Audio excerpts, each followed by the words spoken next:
સમગ્ર ગુજરાતમાં ચૂંટણીનો માહોલ જામી ચૂક્યો છે અને તેમાં પણ સૌથી વધારે ગરમાવો જો ક્યાંય હોય તો એ સૌરાષ્ટ્રમાં છે. કોણ જીતશે, કેટલી સીટ આવશે તે કહેવું અત્યારે અસમંજસની સ્થિતિ છે. પરંતુ રાજકોટમાંથી અમુક એવા દ્રશ્ય સામે આવ્યા છે જેણે આ વખતે ઘણા બધા સવાલ ઊભા કર્યા છે. નમસ્કાર, હું છું ગોપી ગાંગર અને આપ જોઈ રહ્યા છો નિર્ભય ન્યૂઝ.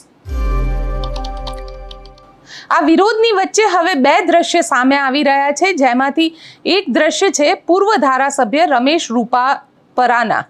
આ રમેશ રૂપાપરાના જે દ્રશ્ય સામે આવ્યા તેણે ખરેખર ભારતીય જનતા પાર્ટી માટે ઘણા બધા વિચારવા જેવા સવાલો ઊભા કર્યા છે. સૌથી પહેલા તો આપને એ દ્રશ્ય બતાડી રહી છું કે જેની અંદર પૂર્વ ધારાસભ્ય રમેશ રૂપાપરા અને નીતિન ભારદ્વાજ આ બંનેનો ખૂબ વિરોધ થઈ રહ્યો છે. સમાજના કોઈ કાર્યક્રમમાં ગયા હતા અને તેમનો વિરોધ કરવામાં આવ્યો. આ એ જ રમેશ રૂપાપરા છે જેને રાજકોટના ચાણક્ય કહેવામાં આવે છે ભારતીય જનતા પાર્ટીના. બીજેપીમાં તેમના ઈશારે તમામ કામ થાય છે. ટિકિટની વહેંચણીમાં પણ જો સૌરાષ્ટ્રની વાત કરવામાં આવે તો તેમના જ ઈશારે ઘણી બધી ટિકિટની વહેંચણી પણ થાય છે. હવે આ બીજા દ્રશ્ય જોઈ લઈએ. આ બીજા દ્રશ્ય છે રાજકોટના પૂર્વ મેયર પ્રદીપ ડવના અને કિશન ટલવાના. રાજકોટમાં ઝંડા અને બેનર લગાવવા બાબતે આમ આદમી પાર્ટીના નેતાઓ સાથે બબાલ કરતા દેખાઈ રહ્યા છે. આ દ્રશ્યમાં આપ જોઈ શકો છો કે કઈ રીતે જે પ્રદીપ ડવ છે તે પોતે અહીંયા આગળ સ્કૂટર લઈને આવે છે અને સાથે જ આમ આદમી પાર્ટીના જે કાર્યકર્તાઓ છે તેઓ જે બેનર છે, ઝંડા છે એ લગાડી રહ્યા છે અને તેનો તે વિરોધ કરે છે અને ક્યાંક આ બંને વચ્ચે એક બબાલના દ્રશ્ય સર્જાય છે. આ દ્રશ્યથી અંદાજ લાગી શકે છે કે કઈ રીતે ભારતીય જનતા પાર્ટી અને આમ આદમી પાર્ટી અત્યારે રાજકોટમાં ખૂબ આક્રમક તેવરમાં દેખાઈ રહી છે.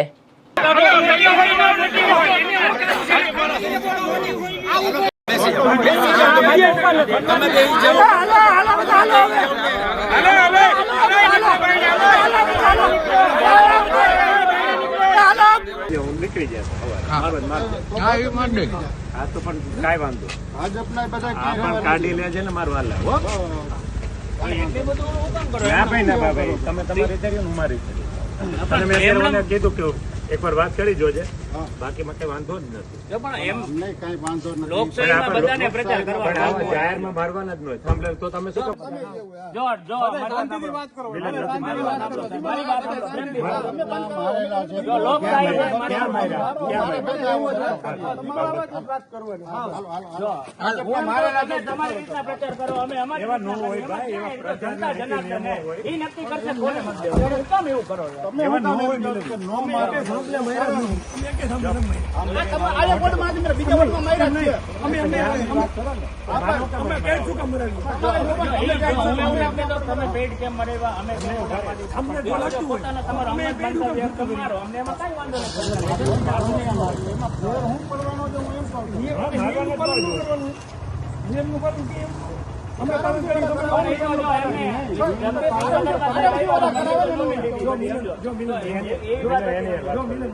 મારે અમારા વોર્ડમાં છે ને આપણા વોર્ડ પૂરતી વાત છે. આપણા વોર્ડમાં નિયમ વિરુદ્ધમાં તમે મારો એટલા માટે નિયમ મુજબના તમારા કાર્યાલય પર તમે મારતા હોય વ્યક્તિગત તમારું ઘર મારતા હોય મારી કોઈ ના મળે.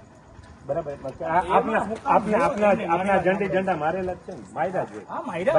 બીજો કાર્યકર્તા નીકળતા પ્રચાર પણ એ જ કહું આ નહીં થાય, આ તો નહીં કાંઈ વાંધો નહીં થાય. હું તમને બહુ પ્રેમથી કહું એવું કાંઈ તારા મને હું કહું છું એ ખોટું છે. એટલે તમારું સાચી વસ્તુ અમે અટકાવી તમે મને સામેથી ફોન કરજો કે આ તમારું કાર્યકર્તા છે આ પ્રદીપભાઈ આ વસ્તુ કરે છે, તેમાં મારી તમને કોઓપરેટિવ છે.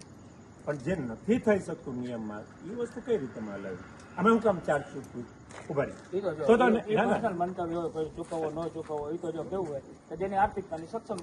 સક્ષમતા એવું ન હોય. Follow the rules. તમે ન મારી શકીએ એવું ન થાય. એટલે તમે ક્યાં ન મારવાનું કહો છો? થાંભલે શું કામ મારો? તમે તમારી મિલકત છે તો અહીંયા મારો. સંમતિ પત્રક તમારી પાસે ભરેલું હોય મારજો. આમાં ક્યાં મારી ના આવે? થાંભલે ભાઈ ન મારતા અને બીજે આમાં મારજો. સ્પષ્ટ છે કે આ વખતે રાજકોટની અંદર માહોલ ગરમાયેલો છે. ગઈ વખતે જે 72 સીટની મ્યુનિસિપલ કોર્પોરેશન છે તેમાંથી 68 જેટલી સીટ જે છે તે ભારતીય જનતા પાર્ટીના ભાગી ગઈ હતી. પરંતુ હવે આ વખતે આમ આદમી પાર્ટી પણ ચૂંટણીના મેદાનમાં છે. આમ આદમી પાર્ટી જે રીતે ત્યાં આગળ કામ કરી રહી છે અને સાથે સાથે કોંગ્રેસના વસરામ સાગઠિયા જે કઈ રીતે કામ કરી રહ્યા છે, ક્યાંક ને ક્યાંક અત્યારે એવું કહેવું મુશ્કેલ છે કે રાજકોટમાં આ વખતે ખરેખર ભારતીય જનતા પાર્ટી પોતાનો જે જૂનો રેકોર્ડ છે એ રેકોર્ડને બરકરાર રાખી શકશે કે પછી એ રેકોર્ડમાં ઘટાડો થશે કે પછી વધારો થશે. કારણ કે જો એક તરફી મતદાન થયું તો ફાયદો ચોક્કસથી ભારતીય જનતા પાર્ટીને મળી શકે અને જેની સીધી અસર જે છે, કારણ કે ગઈ વખતે આપણે ચૂંટણીમાં જોયું હતું કે આમ આદમી પાર્ટી અને કોંગ્રેસ આ બંનેમાં વોટ ડિવાઈડ થયા હતા, જેના લીધે ભારતીય જનતા પાર્ટીને સીધો ફાયદો થયો હતો અને તેના જ કારણે જે ઇતિહાસમાં સૌથી વધારે જે સીટ હતી તે રાજકોટની અંદર મ્યુનિસિપલ કોર્પોરેશનમાં અત્યાર સુધીની આવેલી હતી. તો તેવું જ કદાચ આ વખતે પણ જોવા મળે, કારણ કે આમ આદમી પાર્ટી અને કોંગ્રેસ બંને ચૂંટણીના મેદાનમાં છે. હવે કોણ કોના વોટ કાપે છે તે તો 28મી એપ્રિલે જ ખબર પડશે. પણ હા, એટલું ચોક્કસ છે કે ચૂંટણીનો માહોલ આજે છેલ્લા અમુક કલાકો છે જેમાં પ્રચાર પ્રસાર થઈ શકે છે, તેમાં માહોલ ખૂબ ગરમાઈ ગયો છે. બધી જ પાર્ટી પોતાનું બધી જ રીતે તાકાત ઝોકી રહી છે અને કમસે કમ ઝંડા બેનર લગાવવા, રોડ શો કરવા, નેતાઓની રેલી કરવી અને જે લોકો નારાજ છે તે લોકોને મનાવવાનું પણ કામ જે છે તે અહીંયા કરવામાં આવી રહ્યું છે. પરંતુ જનતા છે, જનતા સબ જાનતી હે અને એટલા જ માટે જે ક્યારે ભારતીય જનતા પાર્ટીએ ધાર્યું નહીં હોય તેવા રમેશ રૂપાપરાનો અહીંયા આગળ વિરોધ જોવા મળ્યો અને પ્રદીપ ડવની સાથે બબાલના દ્રશ્ય પણ સામે આવ્યા. આપ શું માનો છો મને કોમેન્ટ બોક્સમાં ચોક્કસથી લખીને જણાવજો અને અમારી ચેનલ નિર્ભય ન્યૂઝને લાઇક, શેર અને સબસ્ક્રાઇબ કરવાનું ભૂલશો નહીં. આભાર.